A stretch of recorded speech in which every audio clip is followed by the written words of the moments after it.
The year is 1998. Procter & Gamble has just introduced its diaper brand called Pampers in China, and it was a huge flop. No one bought it. They just didn't see the need for it. A diaper was seen as a newborn essential in the West, but not in China. Disposable diapers were not really a thing there. But fast forward to today, China is the world's biggest market for disposable diapers. So, how did China go from not needing diapers at all to becoming its biggest consumers?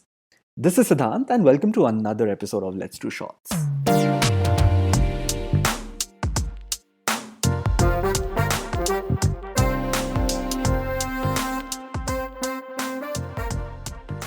Procter & Gamble had 1 American consumers and they were looking to expand. With over 1 billion people in China, they were ready to tap into this giant market. They were raring to go.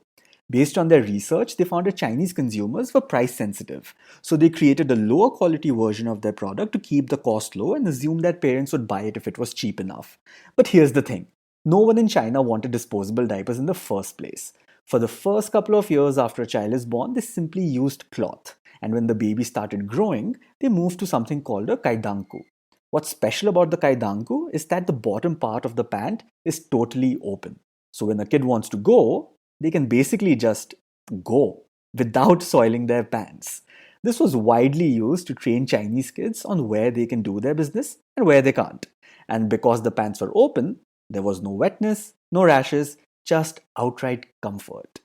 So, why would parents want to break away from a tradition that worked brilliantly for them and put their kids in an irritating, plasticky diaper?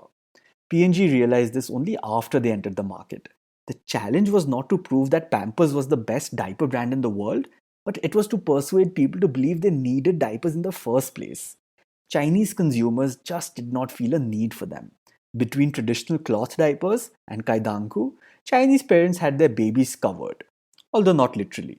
So P&G was like, what in the world do we do now? They did some research and found that parents did not like the stiff, plasticky feel of diapers. Just because they were price conscious, it did not mean they would be satisfied with cheap products. So in 2006, they launched a new variant. This diaper was much softer. They dialed down the plastic feel and increased the absorption capability of the product. All of this while still keeping the price low. This must have done the trick, right? Wrong. Consumers were still not convinced, so P&G had to do another deep dive. While all of this was happening, China's infamous one-child policy was in place. If you have only one child, you obviously want to give them the best of everything so that they succeed in life. Turns out, for most people in urban areas, price wasn't really an issue. It was the quality of sleep and the child's development that was of utmost importance. This was P&G's Eureka moment. So finally, in 2007, Pampers launched the Golden Sleep campaign, which basically claimed that kids in diapers slept 30% faster, 30 minutes longer, and had 50% less disruption through the night than those who slept without one. You ask any young parent, and they'll tell you that all they want is for their baby to sleep, and as a result, get a few hours of shut eye themselves as well. The campaign even linked the extra sleep that babies got to improved cognitive development, which was a compelling point for a country obsessed with academic achievement and success. They were sold.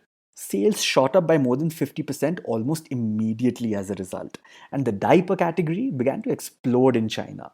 And it only grew larger when they finally relaxed the one child policy. Today, Pampers is the best selling diaper brand in China, and it became so by legit creating the need for the category.